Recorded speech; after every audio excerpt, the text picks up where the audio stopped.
अरे यसको नाम भन्नु त यसको नाम के हो एभोकाडो रे म चाहिँ खादिन यस्तो सित्तै म दिनु के हो काट्रे तन कुरा के कुरा चाहिँ थाहा छ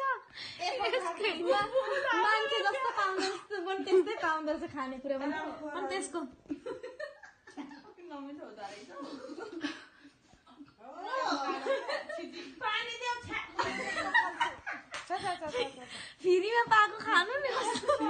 यो खानु भन्दा छ म बुढो हाम फालेर मर्छु यसले खान्छ एकचोटि खाएर खान्छु म झन्